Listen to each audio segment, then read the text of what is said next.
Thank you for that introduction, and thank you for inviting me to speak here. It really is a great honor to be here with everybody at this wonderful course. So I'm going to be talking about functional physiology of the mouse visual cortex. One of the primary functions of the brain is to use the sensory information that we receive from the environment around us in order to create perceptions and guide behaviors. There's a lot of sensory information. It's very complicated and very diverse. And the cells, the circuits in our brain are able to extract the relevant information that's necessary in order to guide behaviors that are beneficial, behaviors that allow us to navigate in our environment. They allow us to identify, say, food sources or to escape from dangers. And how the brain does this is still largely unknown. How it is that the information that we receive, the sensory information we receive, gets transformed by the circuit and converted into information that we can use, we still are just barely starting to understand this question. Here I'm showing a drawing from Ramon y Cajal of the vertebrate visual system, the early visual system, starting with the retina from the back of the eye, where information gets transmitted to the thalamus and then onto the cortex. And this is the circuit that we are studying at the Allen Institute in order to address some of these questions, how visual information gets transformed and used to ultimately to guide behavior. To answer this large question, though, there are a lot of pieces that we need to understand. What are the cells that are involved in this? What areas of the brain are involved? How are they connected? What are the computations that are carried out, and how are those computations implemented? So in my talk today, I'm going to give you a little bit of background of the history of visual physiology, looking at some of the historical literature from the past half a century that's primarily been collected in cats and primates. And then, in order to provide the context for the work that we're doing at the Allen Institute, studying the mouse visual cortex, and I'm going to tell you about one of our newest data sets, the Allen Brain Observatory.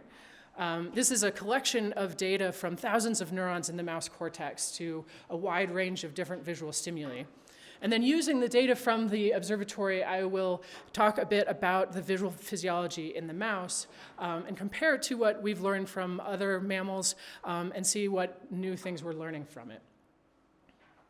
So as I assume many of you are aware, visual physiology has a history that goes back over 50 years when Hubel and Wiesel began putting microelectrodes into different parts of the visual circuit in the cat brain. And the cat would be looking at a screen, and they would project different types of stimuli onto the screen while they would record the spiking activity from individual cells. So they first would put their electrode into the thalamus in the LGN. And this is a movie. Let's make sure we've got sound. And what we're looking at is the stimulus that's being presented to the cat. And what you can hear are the spikes that are being fired by the cell they're recording from. And what you see is that there's a region in space right here that when the light is flashed in that space, we hear a burst of activity from the cell. When light is outside of that area, we don't hear as much activity. And for instance, when they use this type of annular stimulus where that spot is covered in darkness, we hear a suppression of that activity. This is a classic receptive field in the LGN. There's a circular region of space where the cell is driven by light in that location. You can move things through it, and whenever they pass through that spot, you hear the response. But there's no particular direction, no particular kind of nuance to the stimulus that drives it. Now, when they move their electrode to the visual cortex, we see a slightly different type of response. So this is the same type of movie. We're watching the stimulus and listening to the cell. And again, what they find is there's a region of space where when the spot of light is in that region, we hear a discharge from the cell. But unlike the LGN, the receptive field here now is elongated. It's not a nice concentric circle, but we see that it's extended in space. It has an orientation to it. And more interestingly, we notice that it's only when the spot moves in one direction that we hear the activity of the cell. Only when it moves from the bottom right to the top left that the cell is firing. So it's not just a region of space now where the cell is responding, but we see a direction selectivity to its activity. So by marching their electrode through different parts of the cortex and the thalamus, they're able to collect a number of different types of receptive fields that I'm showing here. I've begun with the retinal ganglion cell. This is the cells that are in the eye that form the optic nerve. This is actually work done by Stephen Kufer about 10 years before Hubel and Wiesel, but they show a similar type of receptive field to what we see in the LGN, where there's a region where these X marks are where on stimulus, where a light stimulus drives activity, and the triangles are where a dark stimulus or an off response will elicit activity. You get these concentric receptive fields, as we saw before. When you move into the primary visual cortex, you see elongated receptive fields, long regions in space where you've got flanking on and off regions that have this oriented structure. These cells are termed simple cells, and what is unique about these cells is that they have a linear combination of these spatial subunits, right? So we've got on and off subunits that are next to each other, and when you stimulate them, you can just take a linear summation of those different subunits to predict the cell's response. They also found cells that are called complex cells. These also show oriented receptive fields. They show responses to oriented bars, but they don't show this type of linear spatial summation, where a oriented bar kind of anywhere in a large region of space will drive activity from these cells. But if you have something at an off axis that's still in that same space, you won't see a response. So these do not have the type of linear summation that we see in simple cells. So we've now seen a variety of these different receptive fields, and one of the questions that arose early on is, how does the information, how do these simple and complex receptive fields develop when the inputs that they're receiving are these simple concentric spots? And Hubel and Wiesel proposed a feed-forward model that suggested that you could create the simple receptive field by summing across a number of LGN cells. So in this little schematic, each circle here represents an LGN receptive field, and if the simple cell is pooling information from 3 or 4 of these LGN cells that are arranged along this type of axis, then you'll create this elongated receptive field that we see for the simple cells. And they suggest a similar type of arrangement could account for the complex cells that are summating across different types of simple cells in the primary visual cortex. Would then, by pooling information from those, you could create the type of structure that gives you the complex receptive field. This was a theoretical suggestion that they made 50 years ago that in many ways kind of launched a lot of theoretical neuroscience. A lot of our models of hierarchical processing in the cortex are based on this idea. And there's definitely evidence that supports this, but it's far from a proven fact that this is what's going on. And so it's definitely an interesting question to continue pursuing, especially given how much we rely on these ideas in a lot of our theories and models. So what I've shown so far are the receptive fields that they mapped, and they define receptive fields as a region of space that, when it's illuminated, you see a response from the cell with these different structures. Some of the other features that they found, as I showed, the receptive fields in V1 show this orientation preference where they're elongated.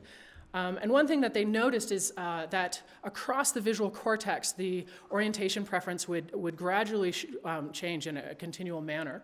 So as they would use an electrode and they would move through the cortex, they'd record from a cell briefly and then move further and record from another cell. And what this plot that they create is a plot of the preferred orientation of a cell as a function of its distance along the recording tract. And they saw this nice continuous increase of that orientation, of the angle that it preferred, and at some point it reverses and it comes back down in a nice smooth manner. And from this, they suggested that there might be orientation columns, an organization of orientation preference across the surface of the cortex, which indeed we see if we look now using imaging techniques, either intrinsic imaging or two-photon imaging. This is in the cat cortex, and the colors here indicate the preferred orientation of either the cells or the tissue in the area. And you see that you've got distinct regions that prefer specific orientations, and that these gradually shift into each other. And they'll converge at what are called pinwheels, where all of these orientations will kind of meet up. Here we've kind of zoomed in on one pinwheel, showing all of the cells that surround it and their orientation preferences. Another feature that they saw, and we saw this in the video that I showed before, is that there's a number of cells that not only are tuned for oriented stimuli, but actually show a strong direction preference, that it's not enough that there's a bar of a given orientation, but it only responds when that bar moves in a very specific direction. So here we see responses for bars of different orientations that are moving along the perpendicular axis, and we see this particular example has a strong response for motion up and to the right, but is suppressed by activity in the opposite direction. So to quickly summarize what the standard knowledge about V1 in cats, we see that the cells in the primary visual cortex are tuned for oriented bars, and this orientation tuning creates a map of orientation preference across the surface of the cortex. And we have some cells that are direction selective. There's other nuances that are going on. And as I mentioned, we've got these simple and complex receptive fields. There's a linear spatial summation and nonlinear spatial summation. And this is, I think, often what we kind of just generally know about visual processing in the mammalian cortex. It's not quite, there's a little bit more to it than this. So, we look at everything with these oriented bars. We use a lot of grading stimuli because they are very effective at driving these responses. But the truth is that not all cells are orientation selective. So here's a plot of orientation preference, the orientation tuning, which in this case is measured using a circular variance metric, as a function of the cell's depth, so which layer the cells are found in. And the metric is such that a value of 0 means that the cell is perfectly tuned, that it responds only when you have a bar at a very precise orientation. Whereas a value of 1 means that the cell is untuned, that it will respond to bars of any orientation equally. And what I think is a little bit surprising to many people is that, in fact, I think our cartoon vision of the primary visual cortex is that most of our cells would reside over here, that there's just 1 or 2 orientations that they're going to respond to with a very narrow bandwidth. But in reality, the bulk of the cells are less tuned. They're still tuned, but it's very weak. And so it's not quite that stereotypical picture that every cell has a precise bar that it responds to, and it's just picking up the edges of the world. Another thing that has been emerging in recent work is that the stimulus that we use to map the receptive field alters the properties of that receptive field. And so the classic work was done using these spots of light, using bars of light, and then moving on to grading, which is just essentially a lot of bars. And so we saw a lot of these elongated receptive fields with strong orientation preferences. But as we start to use more complicated and different stimuli, we start to see a lot of different kind of nuances to the receptive fields that we map. They're not drastically different. It's not all of a sudden, these are wildly crazy different receptive fields. So this is an example recording from one cell using 3 different stimuli, either a white noise stimulus, a short bar stimulus, or natural images. And these heat maps here show the receptive fields of the cell. Instead of X's and triangles that Hebel and Wiesel use, we have red and blue to indicate regions where you have an on subunit and regions where you have an off subunit. And so you see that in all of the 3 examples, we have strong subunits in the same location using all 3 stimuli. The temporal course, each map is a different time point in the spatial temporal receptive field. The time course is generally the same across these different stimuli.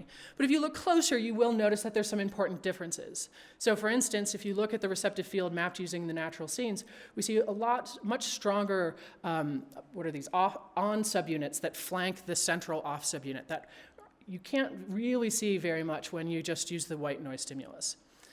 And it seems like these are subtle differences that might not be very important, but when they map these receptive fields and then use these receptive fields to predict the responses of the cell to these different types of stimuli. And what we find is that these subtle differences actually are very important when it comes to making those types of predictions. In general, what we find is that the receptive field that's mapped with a given stimulus is best at predicting the response to that given stimulus. So for instance, the white noise, the receptive field map using white noise can only predict responses to white noise. Not necessarily very well, but it can only predict it. The points here, what we're comparing here is the the prediction of the response to one of the stimuli, in this case it's short bars, compared to its response to white noise. This is natural images compared to its prediction of white noise. And all of these points are down along this x-axis. So it can predict white noise reasonably well, but it can't predict at all the natural images or the short bars. The receptive fields mapped using short bars and natural images do a better job of predicting other stimuli, but still don't do nearly as well as they do at predicting their own response. So they always can predict, in this case, the short bar stimulus better than white noise or natural images better than white noise or short bars. So essentially, the statistics of the stimulus create different receptive field properties that are not going to be able to generalize across all stimuli equally well. And so this is an important kind of experimental constraint to remember, that we can't just simply define this is its receptive field, this is the region that it likes, and now we can predict how it's going to respond to anything that it ever sees. And comparing the differences between these and the statistics of these different stimuli is a really rich area of exploration right now in this field. So to update our summary, we can expand beyond kind of our classic cartoon vision of the primary visual cortex, seeing that a lot of what we knew about it was based a lot on the stimuli that were used, these spots of light, these bars of light, but we have more complicated receptive fields that depend on the stimulus statistics that are being used. So far I've been telling you about the primary visual cortex, I told you about receptive fields in the thalamus, and one thing that we need to remember is that this is just the beginning of the visual circuit. This here is a map that we call the subway map, which shows the connectivity between different regions of cortex that are involved in visual processing. So it starts with the retina. This entire circuit that Cahal drew is just these first three boxes of our subway map, and it extends to a lot of different parts of the cortex, all the way up to the entorhinal cortex and the hippocampus. And so over the last several decades, a lot of researchers have been exploring this subway map, this circuit, to look at what's being processed in these higher areas, what's going on outside of the primary visual cortex. And what's emerged is that there's generally two functional pathways of information that extend out of V1. And these pathways are somewhat structurally based, so there's a dorsal pathway that extends kind of up the back of the cortex and a ventral pathway that comes down the inferior temporal lobe.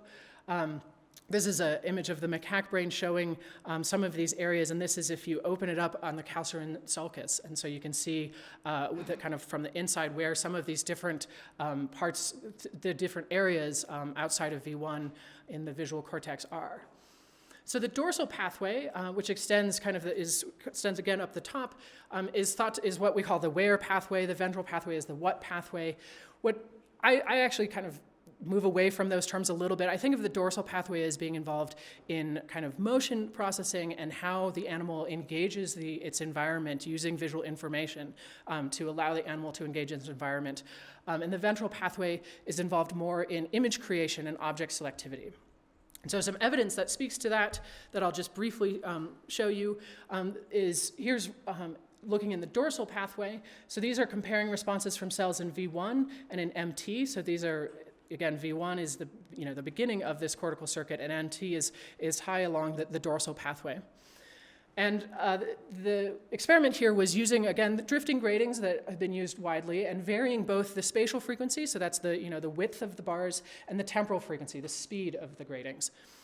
And what they found is that when cells in V1, this is a heat map. Let's start here. A heat map of the responses showing the response of the cell as a function of spatial frequency and temporal frequency. And you see it has a very concentric response here, that at any spatial frequency that you map it with, it's always going to have its preferred response at the same temporal frequency. It might not be the ultimate preferred response of the cell, but for that spatial frequency, its highest response will be at the same temporal frequency. And whereas in the MT, we see that this response is actually skewed, that the preferred temporal frequency will depend on the spatial frequency that you're stimulating it with.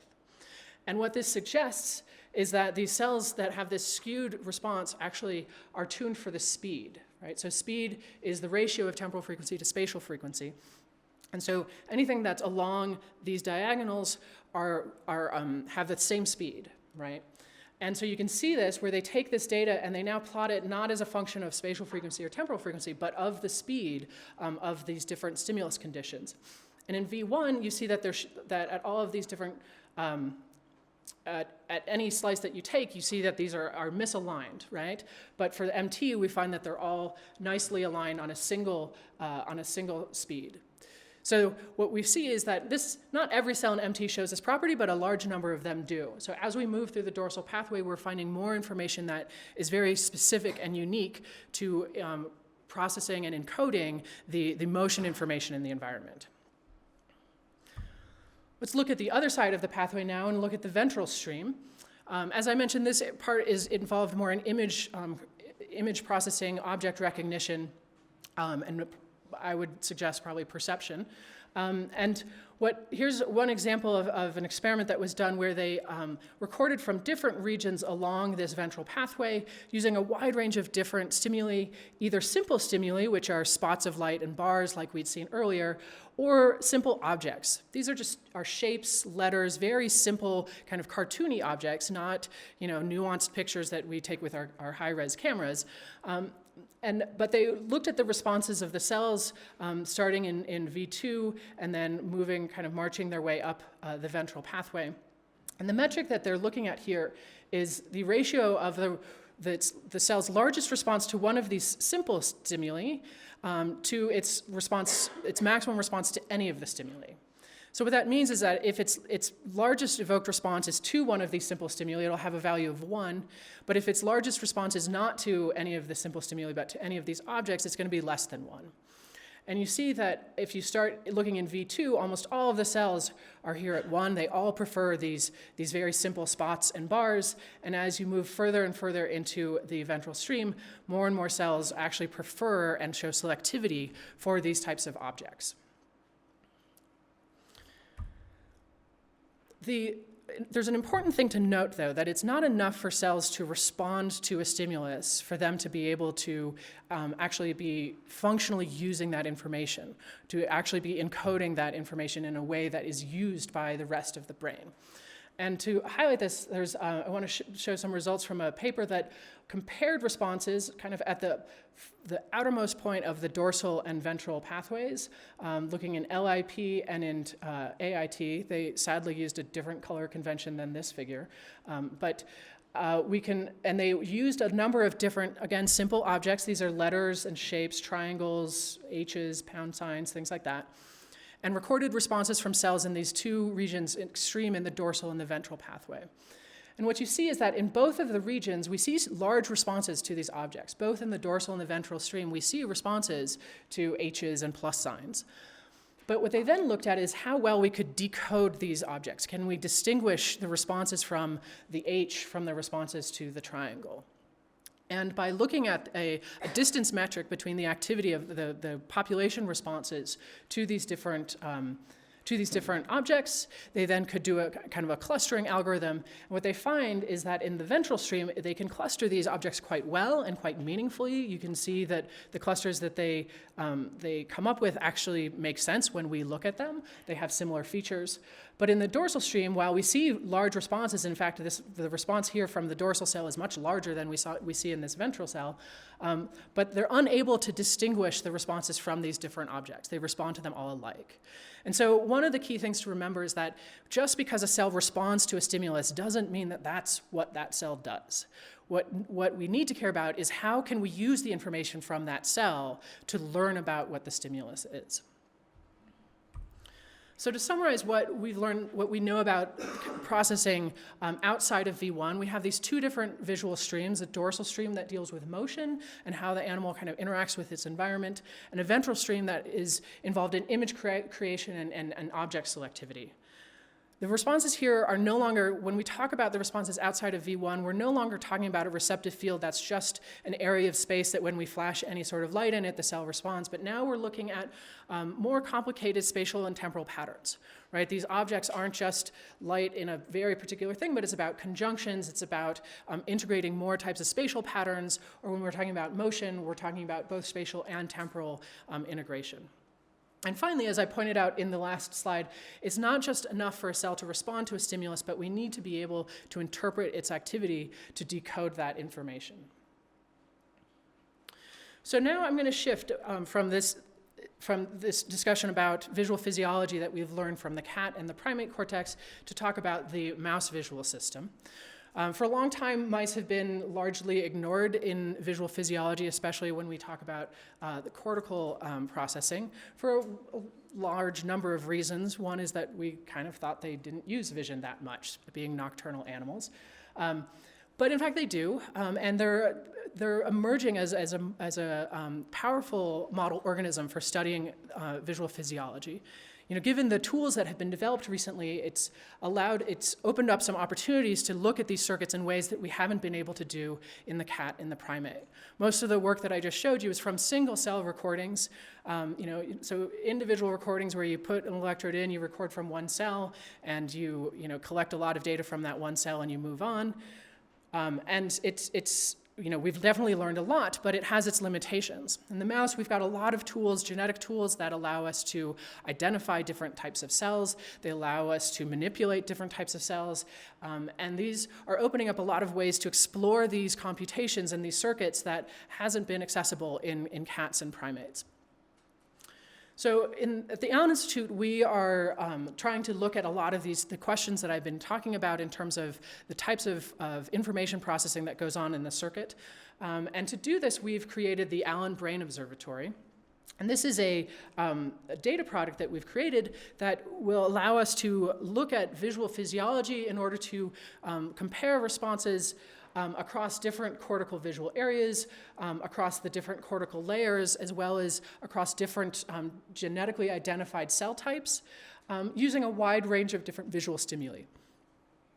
So we have chosen a number of stimuli, that consist of both some of the simple stimuli, are the standard gratings, sparse noise stimuli that we can use to kind of map the types of receptive fields that Hubo and Weasel were mapping, but also a lot of natural scenes and natural movies so that we can have different types of statistics, so we can start looking at these questions of how the statistics alter the receptive field properties and the function of the larger circuit. We do this, so Terry is going to tell us more about the creation of this data in the tutorial tonight, so I'm not going to belabor a lot of the details right now. But briefly, our primary data collection is done using 2-photon calcium imaging. And this is in the awake mouse, so the mouse is on a running disk. The mouse is free to run as it wants. There's no behavioral task that they're engaged in. They're just passively viewing the different stimuli that we show them. But while they do this, we are able to image, using our 2-photon microscope, the fluorescence of transgenically expressed GCAMP, so calcium indicators. So here's an example movie that we can see. So what we're looking here is the surface of the cortex, and we see these are different cells that are expressing our calcium indicator. And whenever the cell fires, we see that they light up, they get brighter. And so you can see we've got hundreds of cells in a single field of view that are responding at different times to the stimulus. And so we can start to ask, what's the stimulus present when each cell is active? What is it encoding? And we can ask, how do different cells interact with each other to represent this information? All of this data we collect and we've put onto the website. So again, we'll go into this in more detail, but we currently on the website have data from 6 different Cree lines. These are all excitatory Cree lines that are expressed in very specific patterns. So some of them are layer specific for different cortical layers. Others are more broadly expressed across multiple layers. We collected data so far from 4 different visual areas. So this is the primary visual cortex in the mouse cortex, and it's surrounded by a number of higher visual areas that are like the extrastriate cortex in the cat. And so far we've collected data from 4 of them, and we'll be adding to this in future releases. So currently there's over 2,000 neurons in this data set. And again, this will also continue to grow as we collect more data. All of this is on our web that we'll learn how to navigate and explore this evening. But the first thing that I do want to unpack a little bit is how it is that we represent this data. Because if you look at these figures, I imagine many of you just see a lot of red, blurry dots and don't understand what this is telling you about the visual system. So the way that we represented this is we have a lot of different stimuli with a lot of different, nuances to them, and we want to be able to capture these responses as efficiently as possible. So for instance, if we look at the responses to drifting grading, our drifting grading stimulus, it has gradings that move in 8 different directions and at 5 different temporal frequencies. So for one of those combinations, for a single direction and a single temporal frequency, there are 15 trials. And so what I've plotted here is the change in fluorescence of a given cell for all 15 trials of that stimulus condition. So you see on some trials we see very large responses, large changes in fluorescence, and other trials you barely see any change at all.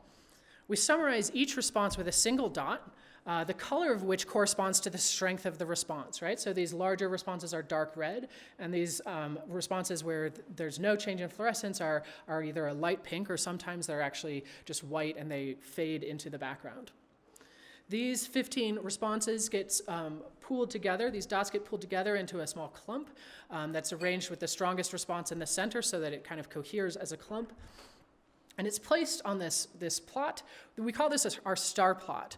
And the way this works is that each arm of this plot corresponds to a different direction of the grading, and each ring corresponds to a different temporal frequency, with the slowest temporal frequency on the inside and the highest temporal frequency on the outside.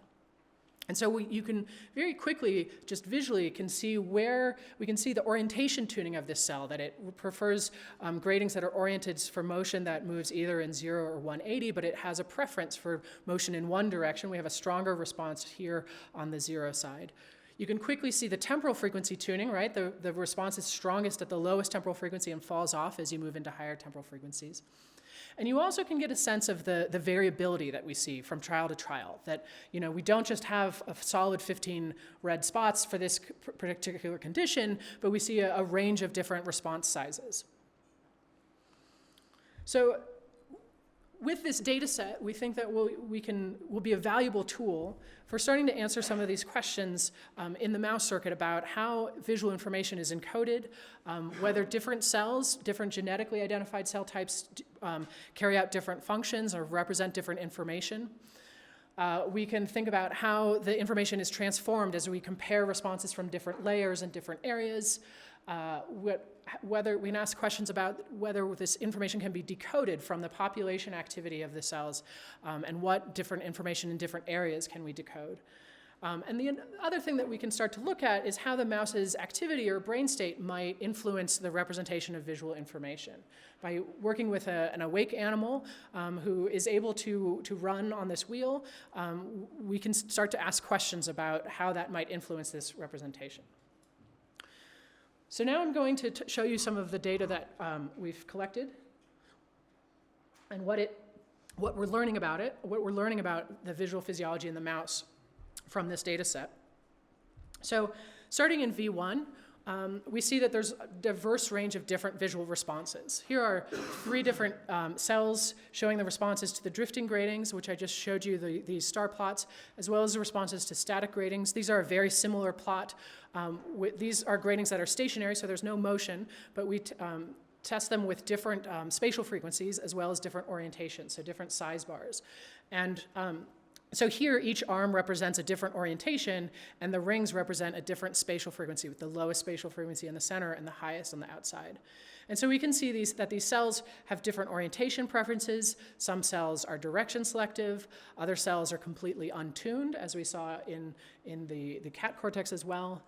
They have different spatial frequency tunings. So we see a range of different response properties. I've created a histogram of the responses for all of the cells in V1, and I've highlighted where these 3 examples fall in these spectrums. So this is a metric that quantifies how orientation selective a cell is. So a value of 1, and we also have values that can be above 1, are strongly selective for a very specific orientation, whereas cells that are untuned are are at 0. A similar metric for direction selectivity, as well as the preferred temporal frequency and preferred spatial frequencies of the cells.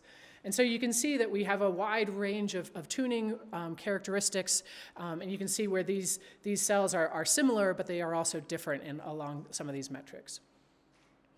So now we can ask, we've got these different genetically identified cell types that we're using, and so one of the natural questions is, do we see differences in the visual responses of these different types of cells? So here I've looked at the cells found in layer 4 of V1. So this is the thalamo-recipient layer, so the information from the thalamus comes to layer 4. And we've got a number of these Cre lines that are expressed in layer 4. They're all color-coded, and this coloring scheme is the same as the one that's used on our website. So the faster you learn it, the more it might help you. It's okay, I still don't know it though. What we see, so there's a number here, ROR-B, SCNN1A, NR5A. These are all unique to layer 4. These top two are more broadly expressed, but we're imaging them at a specific imaging depth that corresponds to layer 4. And these are just summaries of their preferred spatial frequencies and preferred temporal frequencies. And largely, they look very similar, but I will note that there is one here, the SCN1A Cre line, where we see that the cells have a preference for higher spatial frequencies than the other ones. We see a lot more cells kind of up in these high spatial frequencies, and when in their temporal frequency tuning, we see that they're more restricted to the lowest temporal frequencies. All of these Cre lines show a preference for the lower ones, but you see that there's very few cells out here where we see a little bit more in these other lines at the high temporal frequencies. So it's possible that we actually do have these genetically specified cell types might correspond to some functional differences. It's unlikely that that's going to be the real functional difference is going to align really cleanly with Cre lines, but the fact that we might have one or two that stand out like this could be an interesting thing.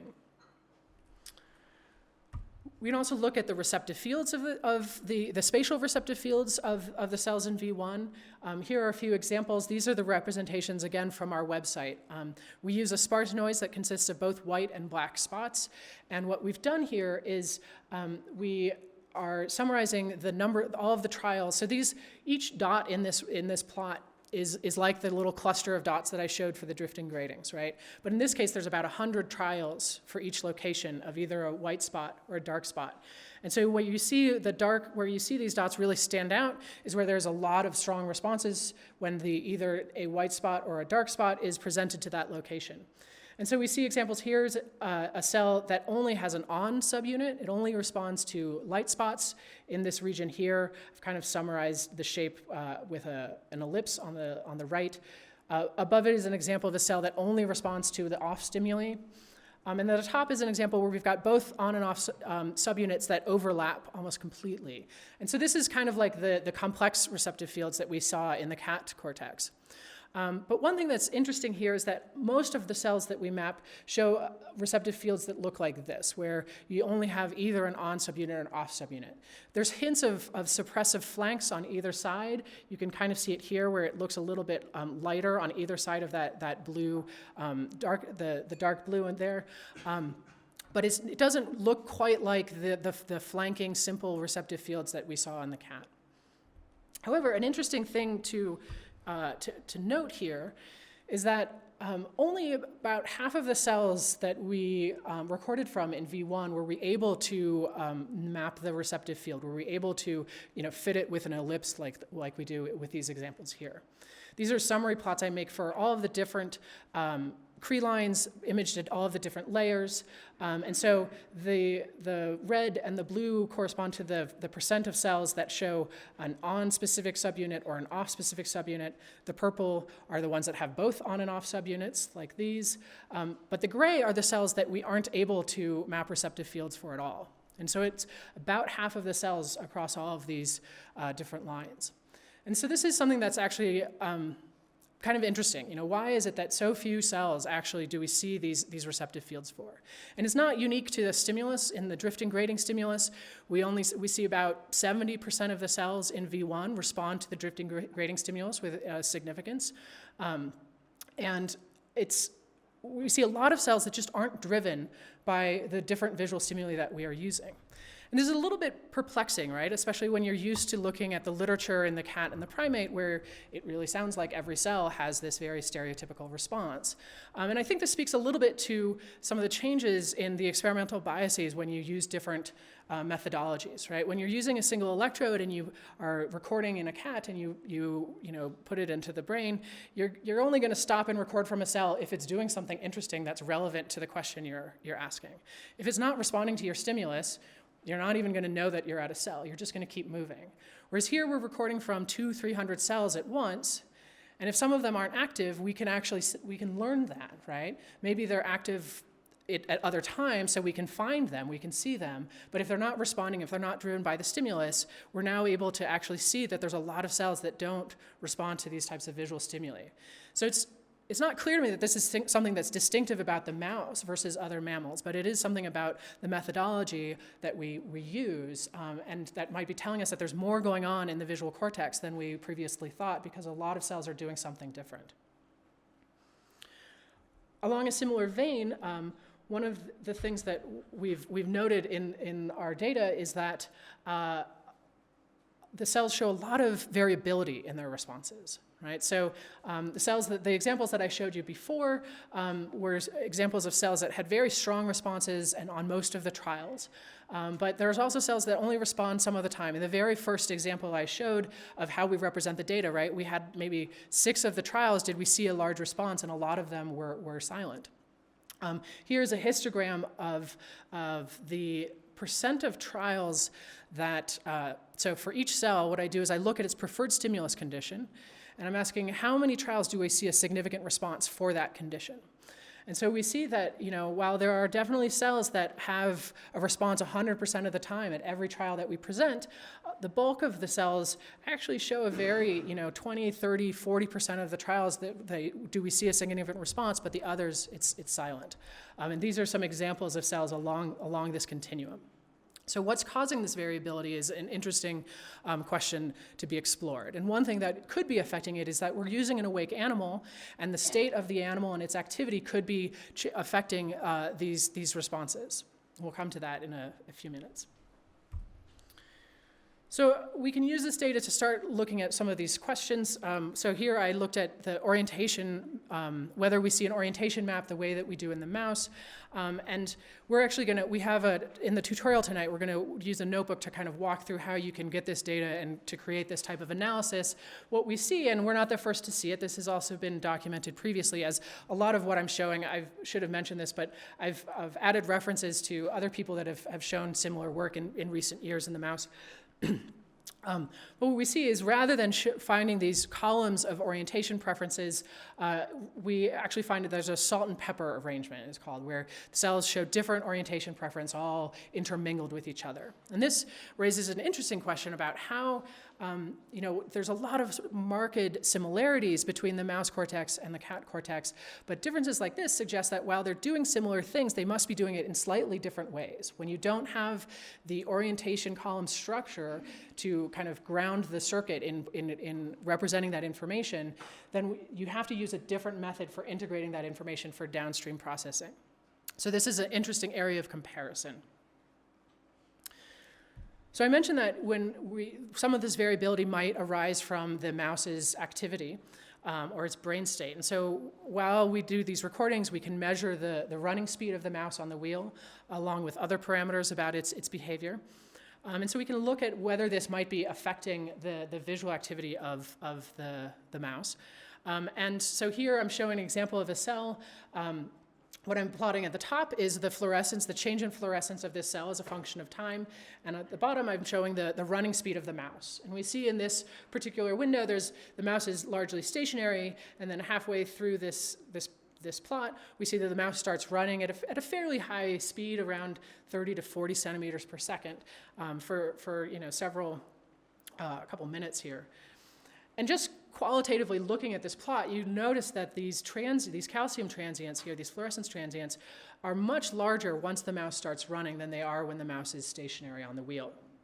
We can look at this more specifically, and so what I've done now is I've looked at the response of this cell to natural images, and I've chosen the image that the cell is selective for, and I've plotted the change in fluorescence for each time that image is presented. So there's 50 different times that the image is presented, and I've colored them based on whether the mouse is stationary or running. I set a threshold at 2 centimeters per second. So if the mouse is moving at less than 2 centimeters per second, it's plotted in blue, and if it's running at more than that, it's plotted in red. And what we see is that by and large, when the mouse is running, we have a larger response to this stimulus, the same stimulus, than when it's stationary. Of course, there are some trials where the stationary response is quite large. In fact, this largest response is in a stationary condition. But when you average them together, you see the bold lines here. We see that the response when the mouse is running is much larger, about twofold larger than when it's stationary. And so this is something that was first observed by Chris Neal and Mike Stryker about 6 years ago, and it's a very interesting, robust field of research to think about what are the mechanisms that can create this type of enhanced response, but also how does the brain use that type of information, right? How does the brain use the representation during locomotion and during stationary periods differently? In addition to looking at how the locomotion can alter or can enhance the response to the visual stimulus, we can just look at how a cell responds, the activity of a cell is a function of the running speed, regardless of the stimulus. So don't think about what stimulus is on the monitor, and just think about how the running speed could affect the fluorescence. And we find a wide range of different types of relationships between this. These are thumbnails that are on the website, so you can actually filter or look at cells and look at these properties of cells. And what we're showing here is a plot of the change in fluorescence as a function of a mouse's running speed. The large dots on the left are the stationary condition. We bend all of the stationary data points into a single data point, and then we interpolate along the data along the other running speeds. We've also broken this into the blue plots are during spontaneous activity. So we have at least 5 minutes of mean luminance when there's no structured visual stimulus. And then the red is this speed tuning when there's a stimulus present, not when any stimulus is present. So it's not unique to a particular stimulus, but it's all of them combined. And so we see a wide range of different tuning shapes, right? We see cells that are enhanced by the running activity. We see just an increase in fluorescence when the animal is running. Other cells are actually suppressed when the mouse is running, that their fluorescence turns down. And then we see a lot of cells that show a bandpass tuning, right? That they're more active at these intermediate speeds, but are suppressed at both the stationary and the fast running speeds. What exactly this is doing is very unclear. But this is one of these places where now we know that there are cells that don't respond to visual stimuli. A lot of those cells show this type of tuning for the mouse's running speed. So maybe there's more information in the visual cortex than simply just representing the visual scene, but integrating that with the mouse's behavior as well. Many cells that do have strong, robust visual responses also show this type of running speed. And so again, what does that mean for how this visual information is being represented and transformed and decoded is still a very open question.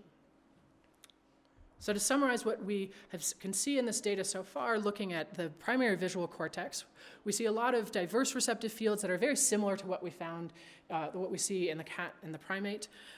We see a lack of orientation columns. The receptive fields are largely these single subunits, which is a little different, and it's not kind of clear what's happening there. But we also see there's a lot of variability, a lot of cells that aren't visually responsive, and we see a lot of modulation by the mouse's activity as well as brain state. So moving beyond the primary visual cortex and looking in the higher visual areas that surround it, we can start to ask whether we see some functional selectivity or functional preferences in these areas. So just to orient you again, this is the primary visual cortex, and these are the higher visual areas that surround it. And this is a beautiful illustration showing how these areas are connected. This is done where they injected dyes in different locations in V1 and looked at where that dye was transmitted to other areas. So these are injecting into cells and seeing where those cells project to. And so you can see that these different injections in V1 go to all of these higher visual areas that ring it on the surface of the cortex, but that they maintain this retinotopic organization, but with some mirror imagery, right? Mirror symmetry. So, the injection for the red injection is now on the right, whereas here it's on the left. And this is how you can define the retinotopy of these higher visual areas. And that retinotopy actually is what's used to kind of define the boundaries of these visual areas. And so we want to ask, are there any distinct pathways in the mouse visual cortex like we saw in the cat and the primate? And the first evidence we have is anatomical. This is again based on looking at connections between these different areas where they injected dye in these different visual areas indicated here, and looked at where that got, where they could see the expression in different visual areas as well as different parts of the cortex outside of the visual areas. And what you find is there are these two clusters that emerge. It's a little bit weak. It's not nearly as cleanly divided as it is in the cat and the primate, but we do see that there are these clusters amongst these visual areas above and these visual areas here. And I think what I find a little bit more convincing isn't the clustering here, but where they're projecting to outside of the visual area. So these areas here, which correspond roughly to kind of the ventral areas, are being projected to kind of parahippocampal, entorhinal cortex, these types of areas outside of the visual cortex, whereas these areas down below, which correspond to roughly the dorsal areas, are projecting to somatosensory and motor cortices, which corresponds with the types of functional differences we would expect to see in a dorsal and a ventral stream. So we can now ask in our data, do we see differences across these different visual areas? One of the first kind of superficial layers that I asked this question was, again, looking at the question of responsive cells. These summary plots here, what I'm showing is, so these colors correspond to the different Cree lines that we use.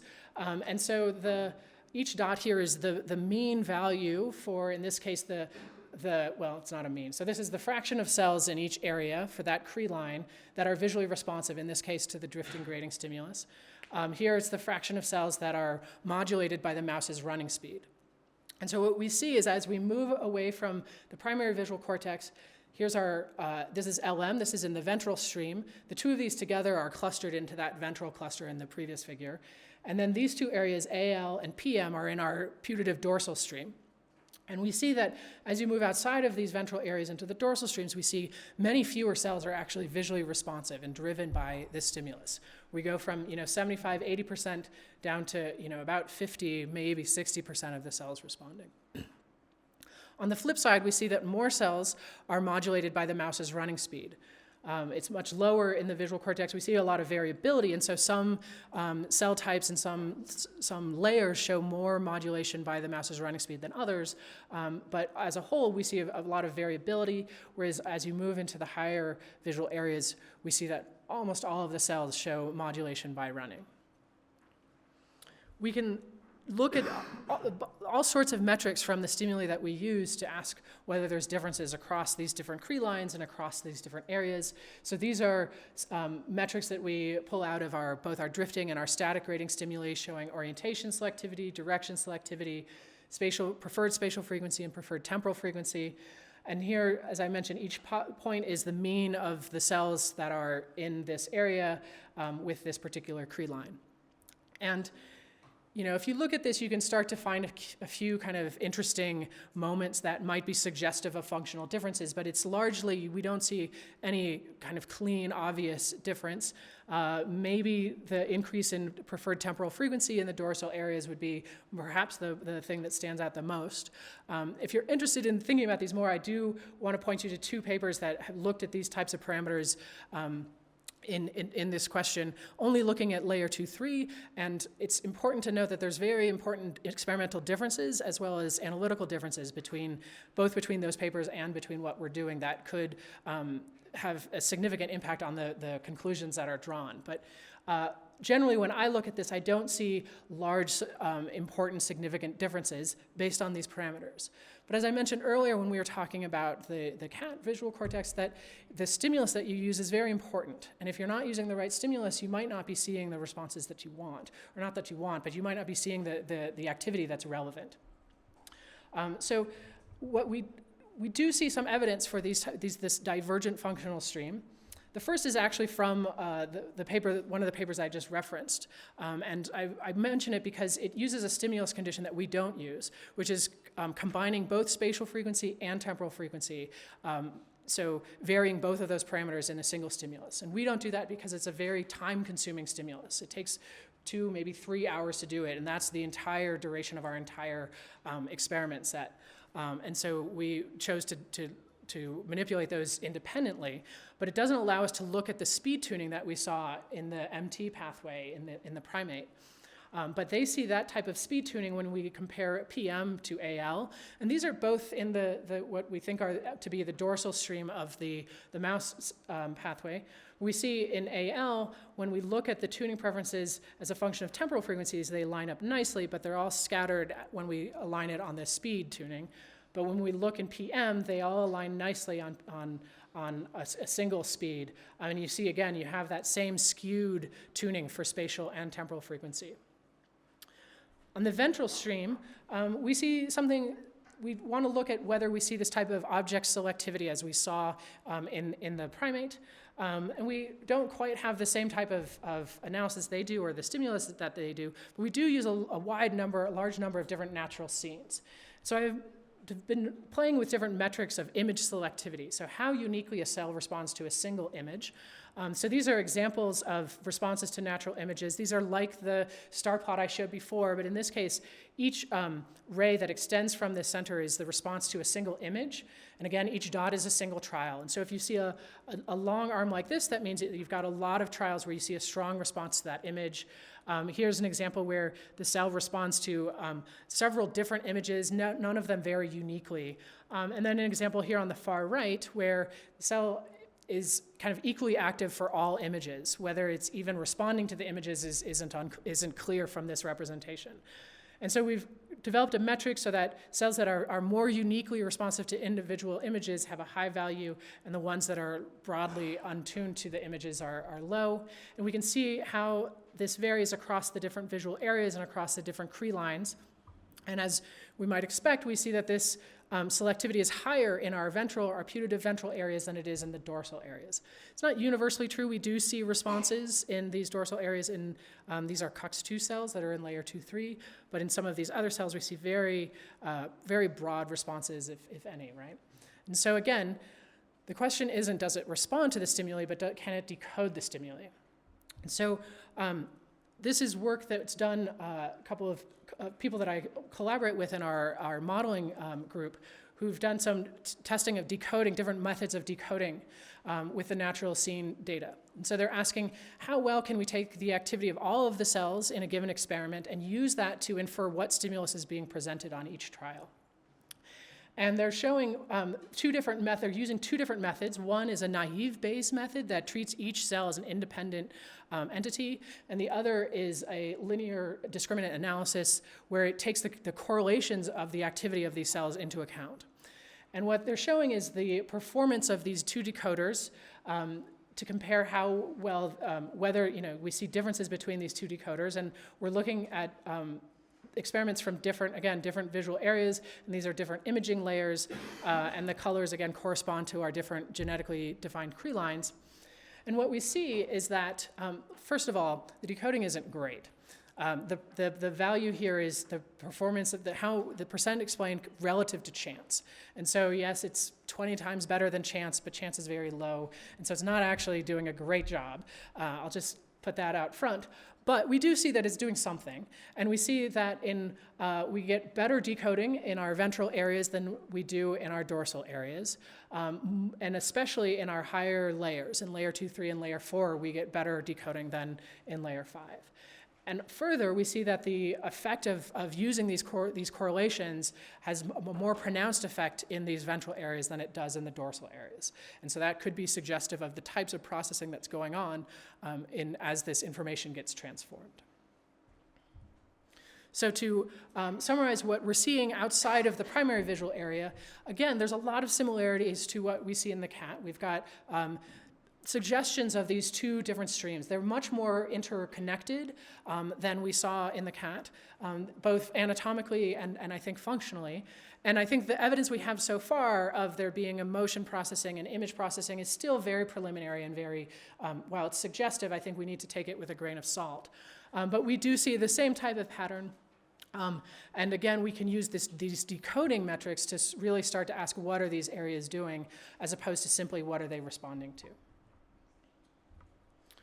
So to summarize, the questions that we're asking here about what are the computations that allow us to transform visual information or sensory information in general in order to use that to guide behavior and use that to create perception. And I think one of the things that I wanted, to send home with you is that the mouse is a great organism for studying this question, and I think we largely ignored it because the behaviors are a little bit underdeveloped in terms of being able to really think about what the mouse is seeing and what it's able to extract from its visual environment. But I think that this is something that's also developing, and being able to combine behavioral studies with physiology, with the types of studies about the connectivity and the genetic profiles of these different types of cells, I think is going to be very powerful for really unraveling what the computations are that are allowing us to actually use sensory information to guide our behavior. And finally, I want to thank all of the people. As everybody has said, these projects are very large. They use a lot of people. I would say probably at least a third of the people in this image have contributed to this project in one way or another.